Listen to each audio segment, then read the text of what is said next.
기독교의 반대 세력은 루시퍼의 세력입니다. 이 루시퍼는 공중권세를 잡은 자로 세상을 지배하는 어둠의 제왕인데, 이 어둠 속에 빛으로 오신 주님, 그래서 이 어둠이 빛을 영접하지 아니한다라고 사도 요한은 기록하고 있습니다. 사탄 마귀는 공중권세를 붙잡고 있는 통치자이기 때문에 언제든지 불순종의 자녀들 안에서 역사하는 하나의 영적 존재다. 다시 말하면 세상의 죄인들의 왕이라, 이렇게 우리가 보면 틀림이 없습니다. 루시퍼란 존재가 어떤 존재냐?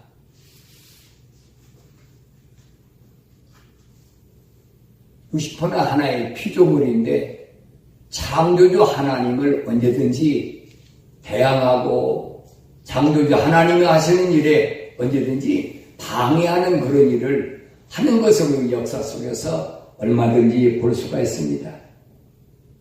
그래서 아담이 타락한 이후에 이 땅에 들어온 아담의 후손들의 발목을 잡고 언제든지 이 죄된 세상에서 어둠에서 벗어나지 못하도록 갖가지 환경을 가지고 와서 공갈하고 협박하고 그리고 고난받게 하고 어려움 당하게 하고, 그러면서 빛 가운데로 가는 것을 차단하는 것이 그의 전문입니다. 그러나 하늘을 떠나서 세상에 들어온 하나님의 자녀들은 뭘 통하여? 기독교 복음을 통하여, 다시 말하면 십자가와 부활의 기독교 복음을 통하여 회개하고 물과 성령으로 거듭남으로 인해서 이런 어둠의 환경 가운데서 승리하는 그런 삶을 살아가는 것을 우리가 볼 수 있습니다. 창세기 3장 14절에 보면 주 하나님께서 그 뱀에게 말씀하시기를 내가 이것을 행하였으니 너는 모든 가축과 들의 모든 짐승보다 저주를 받아 네 배로 다닐 것이며 네 평생도록 흙을 먹일지니라 그랬습니다. 루시퍼의 특징이 뭐냐? 이 루시퍼의 정체를 우리가 이제 하나님의 저주 속에서 보면 뱀이라 그랬어요. 이 뱀은 배로 기어다니려고 한다 하는 겁니다. 배로 기어다니기 때문에 뭐가 없냐? 발이 없어요. 우리가 복음서에서 보면 예수님의 발에 향유를 붓는 두 여인을 목격합니다. 근데 개신교의 어떤 신학자들은 이제 그 향유를 붓는 여인이 똑같은 마리아의 이름이, 근데 하나는 누가복음의 7장에 기록되어 있는 마리아는 막달라 마리아고, 요한복음에 나오는 마리아는 그냥 마리아입니다. 나사로의 막내 동생인 마리아예요. 3남매 가운데 막내 동생 마리아가 있어요. 이들은 다른 인물이에요. 근데 성경을 읽지 않고 이 개신교 신학에서 얘기하는 마리아를 하나로 보는 사람들이 있어요. 그게 잘못된 거예요.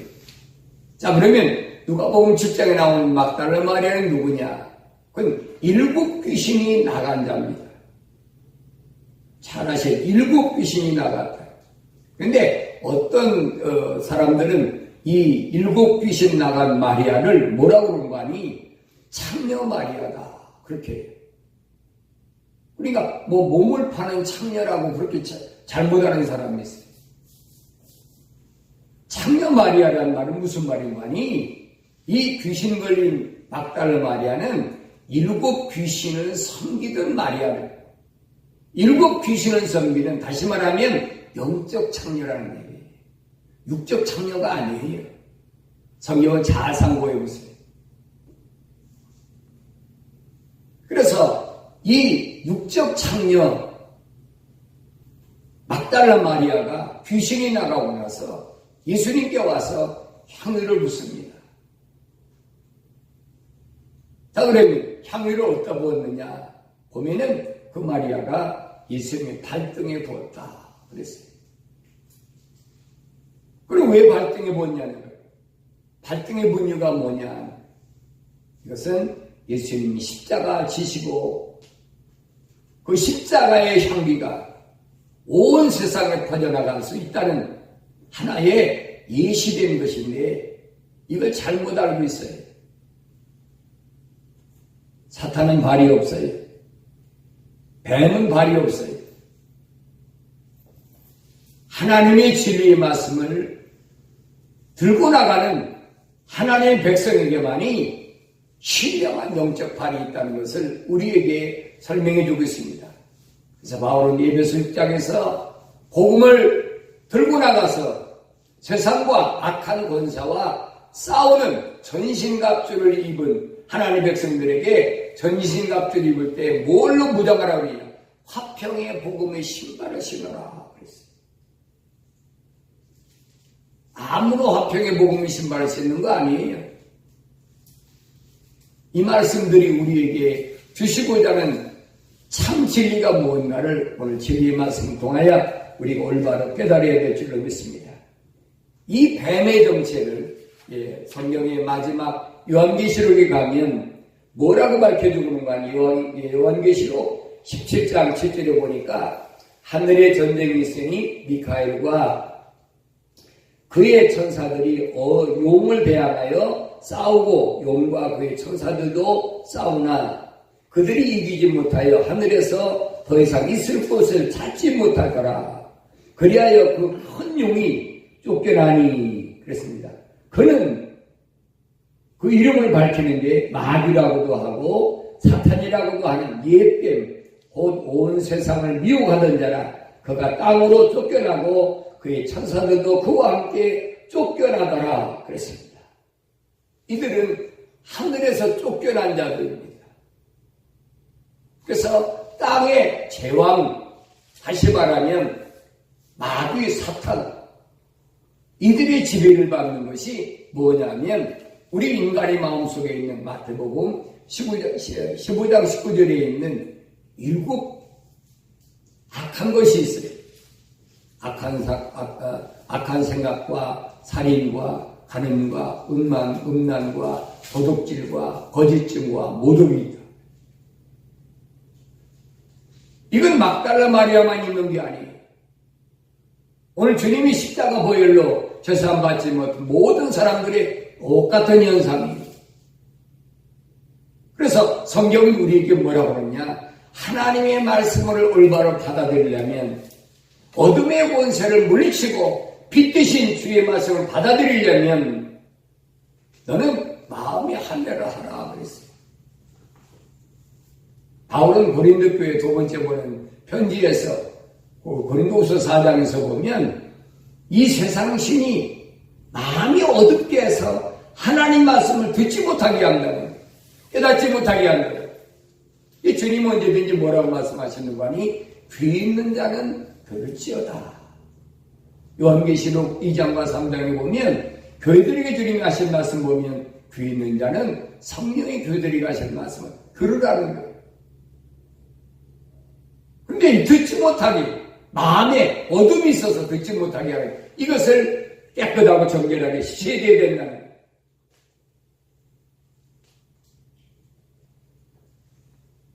공중에 거느는 마귀는 공중에서, 하늘이 아닙니다. 공중이에요. 땅 외의 공중을 가리키는 거예요. 하늘과 공중을 구분해야 돼요. 공중에는 루시퍼가 권세를 잡고 있어요. 그 땅에 있는 자를 다스리는 거예요. 오늘 우리는 하늘에서 이 세상으로 아담의 후손으로 왔어요. 그러니까 이 루시퍼의 공지의 권세력은 사탄 마귀의 이 지배하에 지금 세상에 들어오는 거예요. 여기서 우리가 어떻게 빛 대신 예수 그리스도를 영접하고 어떻게 이 어둠을 무난히 통과할 것인가 하는 것이 성경 66번에 기록되어 있는 거예요. 구약의 선지자들이 예언대로 예수님께서 베들레헴 말구유관에 탄생하셨습니다. 지금 2000년 전에 오셨는데 헤롯이라는 마귀의 화신이 예수를 죽이려고 어떤 방법을 썼느냐? 동방박사 세 사람에게 가서 내가 왕을 만나거든, 유대인의 왕이 나타나는 것을 보고 왔다고 그러니까 만나거든 나한테도 알려달라. 나도 가서 그에게 경배하겠다. 그리고 이 동방박사 세 사람이 하나님의 인도함을 따라 그들이 다른 길로 돌아갔다 성경 기록해 놨어요. 그러니까 헤롯이 속은 줄 알고 분이 나서 무슨 일을 저질렀냐? 그 당시에 베들레헴에 2살 위의 남자아이를 다 죽여버렸어요. 그들은 아기의 수 때문에 죽은 자들. 어린아이 2살 위의 남자아이가 무슨 죄가 있겠습니까? 예수님 무사히 애굽으로 피난하셨죠. 우리는 성경을 통해서 언제든지 전지전능 무소부지하신 하나님께서 계획하신 일들을 이제 사탄 마귀가 도전할 때마다 하나님께서는 미리 다 예측하시고 준비해 놓으셨어요. 그래서 사탄 마귀가 달려들 때마다 언제든지 보면은 한 발 늦었어요. 우리 교회에서는 신앙생활할 때도 마찬가지. 어둠의 권세는 끊임없이 도전해 오는데 우리가 하나님의 말씀대로 하나님의 뜻을 따라 살아가면 언제든지 마귀의 발목을 잡히지 않고 우리가 하나님의 뜻에 따라서 선수치고 마침내 승리의 길을 가게 되는 줄로 믿습니다. 마태복음 4장 2절에서 11절에 보면 예수님께서 공생애를 시작하시기 전에 광야에서 40일 동안을 금식기도를 하십니다. 40일 동안 금식기도 하셨을 때 마귀가 와서 주님을 시험했다 그랬어요. 3가지를 가지고 시험했는데 예수님께서는 이 3가지 다 물리치셨어요. 40일 기도해서 능력으로 물리치신 게 아니에요. 뭘로? 하나님의 말씀으로. 신명기 8장에 기록된 하나님의 말씀으로 물리치셨어요. 그럼 사탄 마귀는 예수님께서 물러갔으니까 예수님께 접근하지 않느냐? 그거 아니에요. 누가복음 4장 1절에서 13절까지 보면 마귀가 모든 시험을 마친 잠시 동안 주를 떠나가더라. 잠시 동안 주를 떠나가더라. 사탄 마귀는요, 주님을 아주 떠나가는, 포기하고 떠나가는 게 아니에요. 인간의 몸을 입고 오신 예수님을 어떻게 해서든지 그를 잡아 죽이려고 가진 방법을 다 쓰는 것을 우리가 볼 수가 있습니다. 그럼 도대체 이 루시퍼의 정체가 뭐냐면, 루시퍼의 정체가 뭐냐? 우리가 이 루시퍼의 정체를 알아야 속아 넘어가지 않습니다. 루시퍼의 정체는 이사야 선지를 통해서 하나님께서 그의 정체를 밝히셨는데, 그래서 하나님께서 재창조하시기 전에 이 루시퍼가 어떤 자였느냐? 이사야 14장 12절을 보니까 오 아침의 아들 루시퍼야, 네가 어찌 하늘에서 떨어졌느냐? 민족들 연약하게 하였던 네가 어찌 땅으로 끌어져 내려왔느냐? 루시퍼가 하늘에서 왜 땅에 내려왔나를 지금 이사야 선지를 통해서 하나님께 설명하신 대로 이는 네가 내 마음속에 말하기를 내가 하늘에 올라가서 내가 내 보좌를 하나님의 별들보다 높일 것이요 내가 또한 북편에 있는 회중의 산 위에 있으리라. 내가 그를 부릅들이 높은 곳들 위에 올라가 내가 지극히 높으신 분같이 되리라 하였습니다. 하나님처럼 되고자 하는, 피조물이 감히 창조주 위치를 넘봤던 것이 바로 루시퍼입니다. 15절에 보니까 그러나 너는 지옥까지 끌어져 내려갈 것이요 구름의 사면까지 끌어내려지리라. 피조물이 하나님의 영역을 넘봤을 때 찾아오는 것이 뭔가 하는 것을 우리에게 가르쳐주고 있습니다. 우리는 다 피조물이에요. 창조주 하나님은 한 분이세요. 유일하신 분이. 그렇기 때문에 모든 피조물들은 하나님, 창조주 하나님이 섭리하신 대로, 그 계획하신 대로 우리는 세상을 살아가야 되고 그분의 뜻에 맞춰 살아가야만이 마침내 그분의 아름다운 역사에 동참하게 된다는 사실을 성경은 우리에게 가르쳐주고 있습니다. 그러면 원래 이 루시퍼는 어떤 자였느냐? 에스겔 선지를 통해서 하나님께서 말씀하신 걸 보면 원래 타락하기 전에 루시퍼는 가장 아름답고 완벽한 그런 존재로 그런 피조물로 이제 지음받았다. 에스겔서 28장 12절에 보니까 인자야 토로아에게 내가 지어 그에게 애가를 지어 그에게 말하라. 주 하나님이 같이 말하노라. 너는 완전한 규모를 확정하는 자라.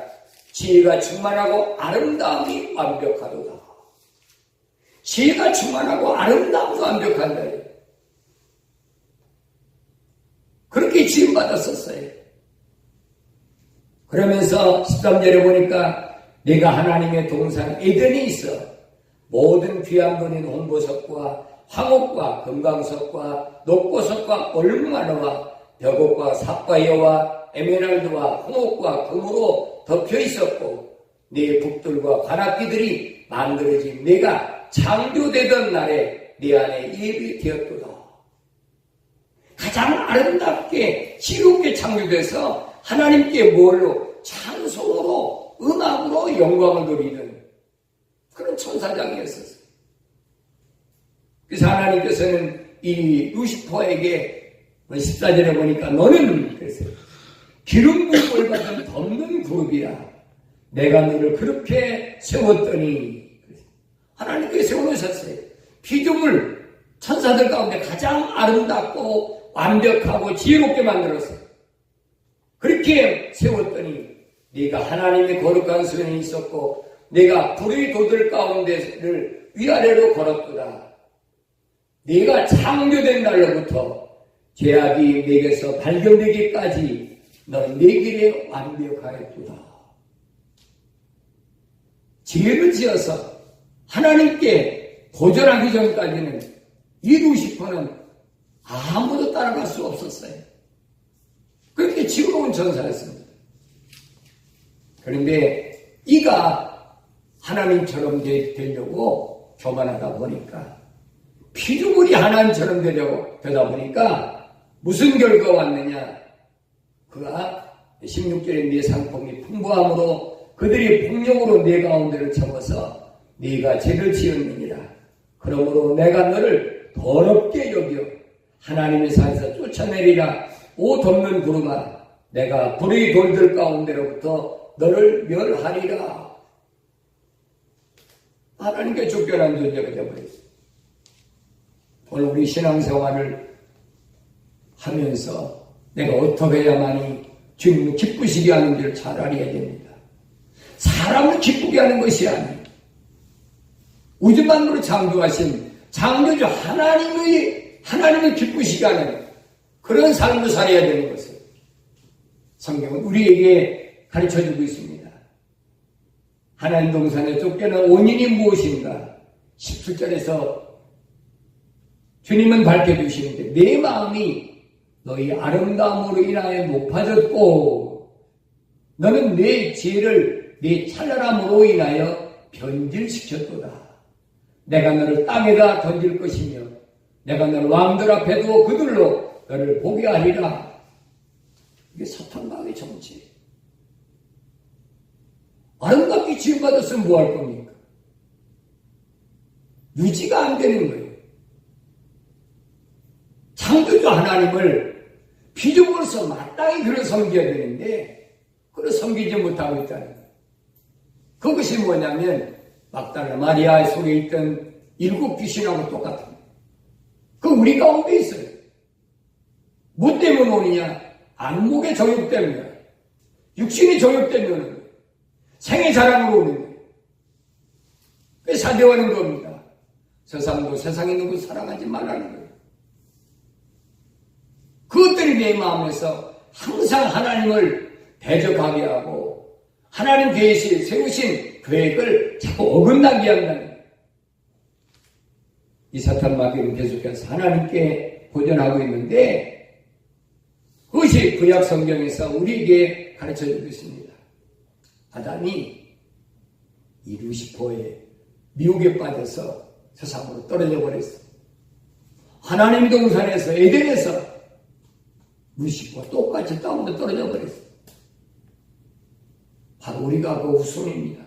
근데 이 아담으로부터 10대에 내려온 누가 있느냐? 노아가 있지. 노아 전까지는 세상 사람들이 너무 악한 거예요. 하나님 보시기에 너무 악하기 때문에 세상을 물로 심판하시겠다. 노아에게 명령하십니다. 앞으로 내가 세상을 물로 심판할 테니까 너는 방주를 지어라. 아무 이상도 없는데 하나님이 갑자기 노아에게 방주를 지라는 앞으로 물로 세상을 심판하시겠다는 하나님의 약속을 노아는 굳게 믿었어요. 그래서 하나님 명령대로 120년 동안 그는 방주를 짓습니다. 다른 사람이 뭐라고 했을까요? 저 미쳤나 보다. 저 정신이 아닌가 보다. 뭐 별의별 소리 다 했겠죠. 날이 이렇게 멀쩡한데 무슨 홍수가 오겠다고 방주를 지어. 네. 그래서 주님은 말씀하셨어요. 인자의 때 마지막 내가 세상에 다시 올 때도 노아의 때와 같다. 아무리 주님이 오신다고 얘기해도 또 주님이 오실 것을 대비해서 신앙적으로 준비한다고 해도 다른 사람들이 바라볼 때는 그 미친 짓이에요.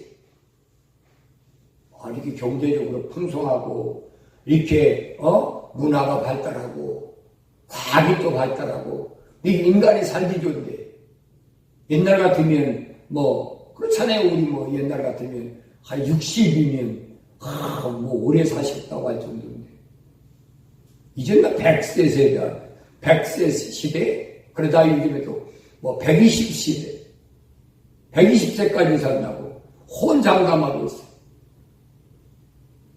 지금 돌아가는 거 보면 120세까지 충분히 살고 남을 것 같아요.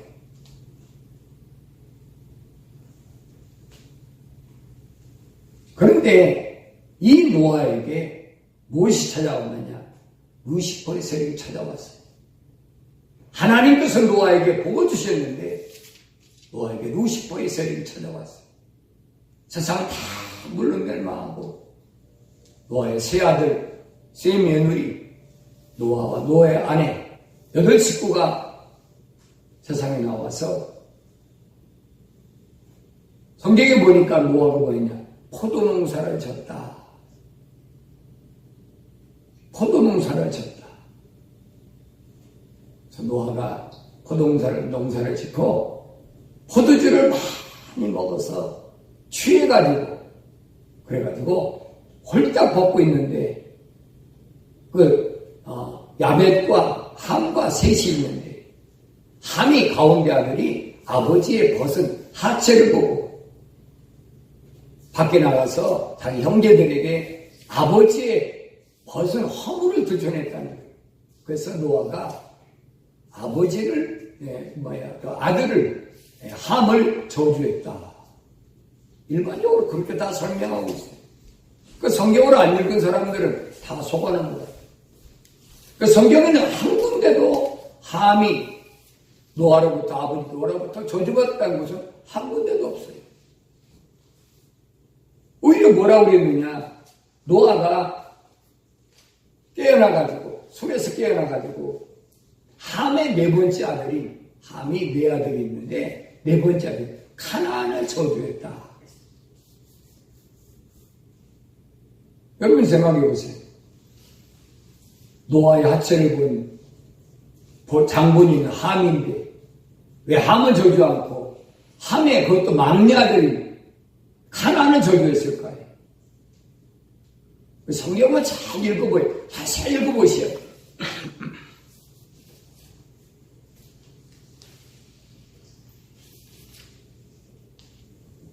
레위기 20장 11절에 보면 그 내용을 해석하게 나옵니다. 뭐라고 말하느냐? 자기 아버지의 아내와 동침하는 자는 자기 어머니입니다. 근친상간이에요. 자기 아버지의 아내와 동침하는 자는 자기 아버지의 벌거벗음을 드러냈으니 그랬어요. 아버지의 하체를 벌거벗음을 드러낸 건 뭐냐면 그 말은 무슨 뜻이냐면 아버지 안에 근친상간했다는 얘기예요. 근데 성경은 읽지 않고 거짓말 얘기를 하고 있잖아요. 그러면 여러분 생각해, 우리 한국 사람들은 한국에 살 때 어떻게 도시에서는 아들이 아버지하고 목욕탕에 안 갑니까? 못 가도 일주일에 한 번씩은 가잖아요. 아버지 하체가 안 본 아들이 어디 있어요? 그거 다 저주가 되지. 성경을 왜곡되게 여러분 이해하면 안 되는 거예요. 하나님 말씀은 성경은 성경에서 성경으로 여러분 풀어나가야 돼요. 감춰진 하나님의 비밀을 우리는 하나님 말씀 안에 다른 곳에서 찾으려고 하면 안 됩니다. 그래서 노아는 하나님께서 복 주신 그 복의 역사가 함의 네 번째 아들 가나안을 저주함으로 해서 끝나버렸어요. 그 루시퍼의 세력이 또 하나님의 일을 방해하는 거지. 이 노아로부터 10대로 내려오면 누가 있는 거 아니? 아브라함이 있습니다. 하나님께서는 아브라함에게 8형제를 주셨어요. 대개는 아브라함이 낳은 아들이 이스마엘과 이삭이라고 그러지만 창세기 25장에 보면 아브라함이 다시 아내를 얻어서 6 아들을 낳습니다. 그래서 아브라함의 몸에서 난 자가 전부 8형제예요. 근데 하나님께서는 이 아브라함의 몸에서 난 8형제를 다 아브라함의 씨로 인정을 안 하시겠다는 사도 바울이 3층천에 올라가서 이 비밀을 알고 왔습니다. 바울은 로마서 9장 6절에서 이렇게 설명합니다. 그러나 하나님의 말씀이 헛되지 아니하였으니 이는 이스라엘에게서 난 사람이 다 이스라엘이 아니며 그랬어요. 또 아브라함이 싫어하여 다 자녀가 되는 것이 아니기 때문이라. 오직 이삭에게서 난 자만이 너희시라 불리리라. 이는 육신의 자녀가 하나님 자녀가 아니요 오직 약속의 자녀만이 씨로 여김을 받는다는 것이라. 약속의 말씀은 이것이니 이때쯤 내가 우리니 사라에게 아들이 있으리라 하신 것이라. 기독교 신앙은 영원한 생명이 있습니다. 이 영원한 생명의 소유자는 창조주 하나님밖에 안 계세요. 노아에게 하나님께서 분명히 복을 주셨는데 루시퍼의 세력이 와서 노아 가정은 흩어져 나버렸어요. 그래서 아브라함을 하나님께서 갈대우르에서 선택하셔가지고 이제 아브라함에게 하나님께서 누굴 통하여 생명의 맥을 연결해 주시는 거 아니 멜기세덱을 통하여 하나님께서 이제 아브라함에게 영원한 생명의 맥을 연결해 주십니다. 그래서 아브라함이 그 다음에 이어진 게 누구냐면 여러분 잘 아는 이삭과 그 많은 아들 가운데 하나님은 이삭만 인정하시겠다. 왜 그러냐? 이삭만 약속의 시간. 우리 신앙생활할 때 여러분 잘 아셔야 돼요. 내가 왜 매일 약속의 말씀 하는지를 아셔야 돼요. 하나님 말씀하시는 성경이 그거예요. 하나님의 약속을 믿지 못했던 타락한 아담 후손인 우리가 이제는 예수 그리스도를 통해서 우리는 하나님의 약속을 믿어야 된다는 거예요. 주님의 약속을 믿는 것이 올바른 신앙생활이 다른 건 지역적인 거 여러분 아셔야 돼요. 수십 년 동안 성경을 읽어봐야 영원한 생명의 맥은 하나밖에 없어요. 약속의 씨밖에 없어요. 그 약속의 씨가 이제는 8형제 가운데 이삭에게 연결됐고, 그 다음에 이삭에서 보면 이삭과 리브가 사이에 리브가에 대해 누가 있었느냐? 에서와 야곱이 있었는데, 하나님께서는 뭐라고 말씀하시는 거 아니? 리브가의 뱃속에 있는 쌍둥이 에서와 야곱 가운데 하나님은 야곱을 선택하셨다는 거예요. 에서를 선택한 것이 아니라 야곱을 선택하셨다. 로마서 9장 10절에 보니까 그뿐 아니라 리브가도 한 사람, 곧 우리 조상 이삭에 의하여 잉태하였는데 아직 자식들이 나지도 아니하였고 또한 무슨 선이나 악을 행하지도 아니했을 때에 택하심을 따른 하나님의 목적이 행함에 의해서가 아니라 부르시는 그분에 의해서 있게 하시려고 그녀에게 말씀하시길 형이 아우를 섬기려고 함과 같으니라. 선택권은 창조주 하나님 앞에 있는 거예요. 기독교에 핍박하는 사람들이 뭐라고 하는지 아십니까? 하나님 불공평하다. 많은 사람 다 똑같은데. 그게 뭐예요? 사회주의 사상이, 공산주의 사상이. 여러분 똑같은 거 아니에요. 이 세상은 하늘로부터 이 땅에 내려온 하나님의 자녀들과 땅으로부터 온 사탄 마귀의 자녀들이 있어요. 어떻게 공평합니까? 공평할 수가 없지. 그럼 그들은 얘기합니다. 그러니까 하나님이 왜 불공평하게 누구는 그렇게 하늘에서 내려왔고 누구는 땅에서 나게 했느냐. 바울은 그래서 로마서 9장 20절에서 그들에게 이렇게 말씀하십니다. 이 사람아, 내가 누구에게 하나님께, 다시 말하면 창조주 하나님께 대꾸하느냐, 어찌하여 나를 이같이 만들었느냐고 말할 수 있겠느냐. 그러면서 비유로 바울 사도가 말합니다. 도기장이가 같은 진흙덩이로 하나님 귀하게 쓸 그릇을, 하나님 전하게 쓸 것을 만들 권한이 없겠느냐. 하나님 그래 선택하셨다는 거예요.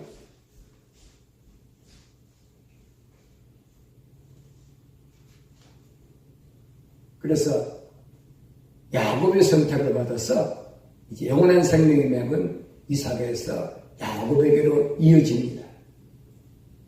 이스라엘은 원래 장자에게 이제 모든 것을 물려주게 되어 있어요. 장자권이 아주 중요합니다. 그런데 아브라함은 약속의 자녀로부터 하나님께서 장자권을 생명의 맥을 주셨기 때문에 이스마엘보다는 이삭에게, 에서보다는 야곱에게 선택권을 통해서 허락하신 것을 우리가 볼 수 있습니다. 자, 야곱은 두 아내와 두 여종을 통해서 12명의 아들을 낳습니다.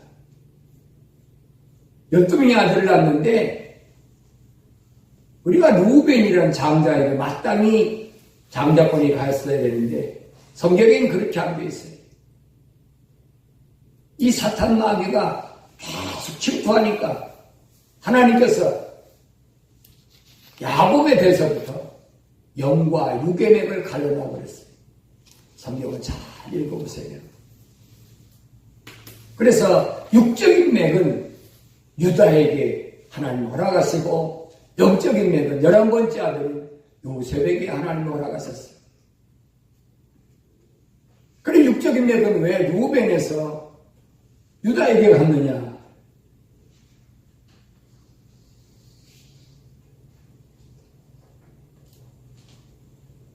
역대상 5장 1절에 보면 이스라엘의 맏아들 루벤의 아들들이라 그가 맏아들이었으나 그의 아버지의 침상을 돌이켰으므로 이는 장자권이 이스라엘의 아들 요셉의 아들들에게 주어졌더라.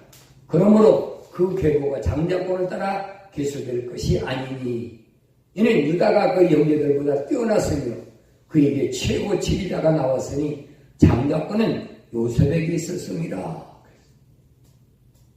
자, 그럼 요셉이 장자가 되어야 되잖아. 11번째 아들인 요셉이 장자가 되어야 되는데 루벤 다음에는 두 번째 아들이 내려가야 되지. 내려가야 돼. 그러면 시므이가 두 번째 아들이고 그 다음에 세 번째가 레위인데 시므이와 레위를 건너뛰어서 유다가 장자가 됐어요. 왜 그러냐면 시므이하고 레위는 여러분이 잘 아는 야곱의 아들 티나를 갖다가 하몰의 아들이 강간했지. 그 사건을 통해서 하몰 가정하고 야곱의 가정이 아들들이 언약을 맺습니다. 우리는 하나님을 선택한 백성이다. 할례 받은 사람들인데 네 할례 받지 않은 사람들과 우리가 어떻게 통혼하겠느냐. 너희야 할례를 받아라. 그럼 뭐 내 여동생을 주겠다. 할례를 받았어요.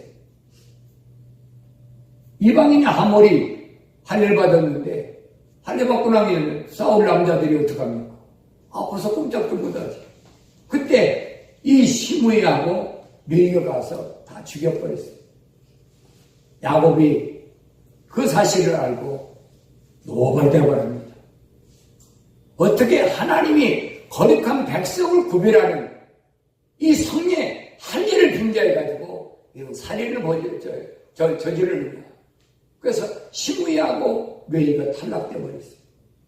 그리고 네 번째 아들인 유다가 이제 육적인 장자권을 회복하는 것을 우리가 볼 수가 있습니다.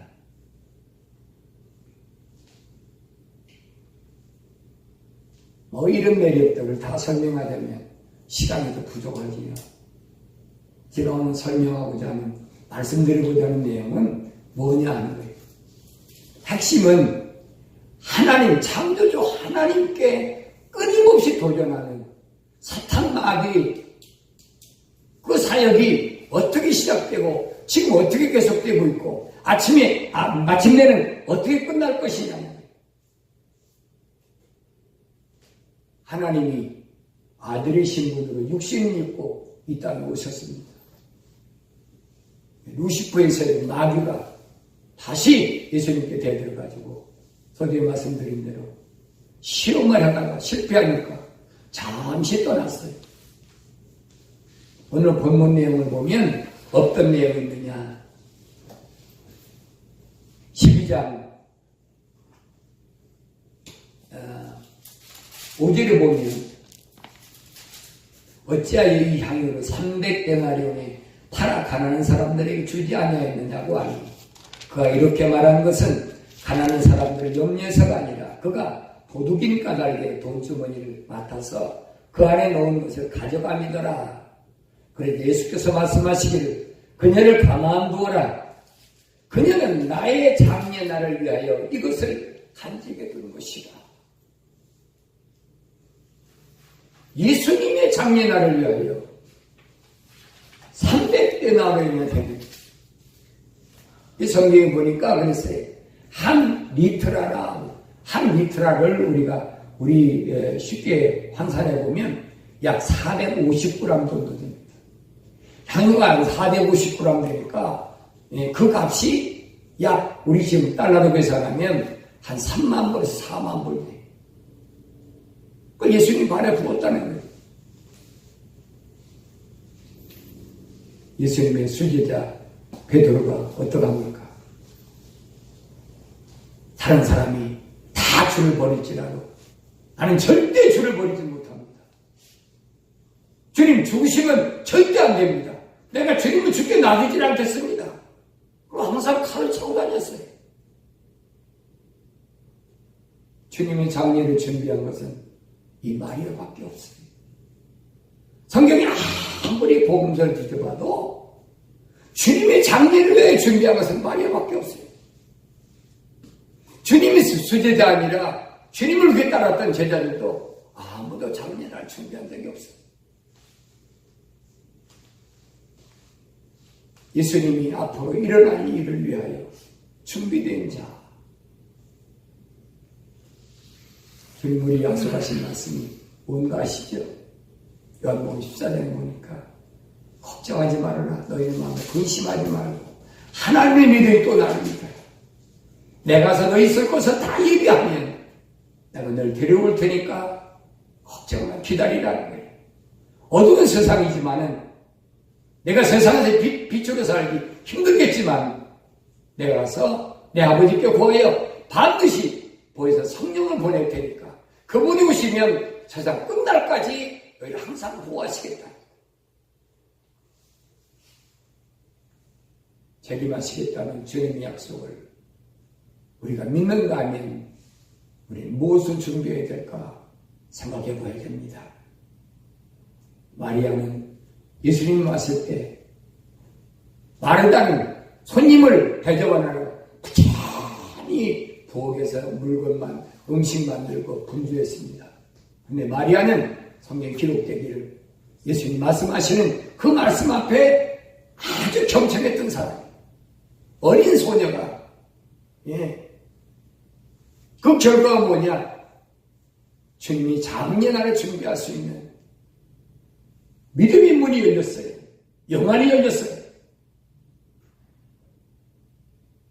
현대를 사는 우리가 신앙생활하면서 나는 무엇을 준비해야 될 것인가? 성경은 다른 거 준비하라고 하지 않았습니다.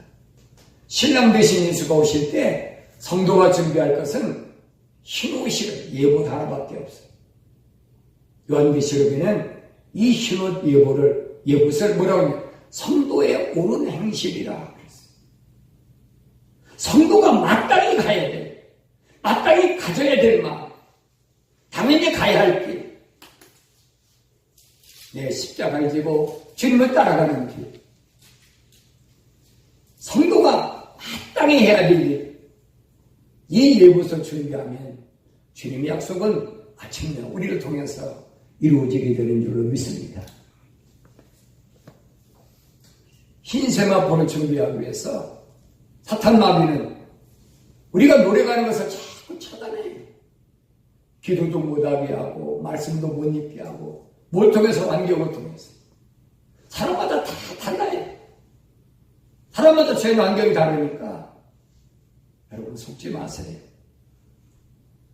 내가 주를 따라보지 않은 마음에 결단이 있으면 성령이 나를 도우셔서 반드시 흰옷을 준비하게 하시고 신랑 되신 예수를 맞이할 수 있는 준비된 성도로 인도하여 주실 줄로 믿습니다.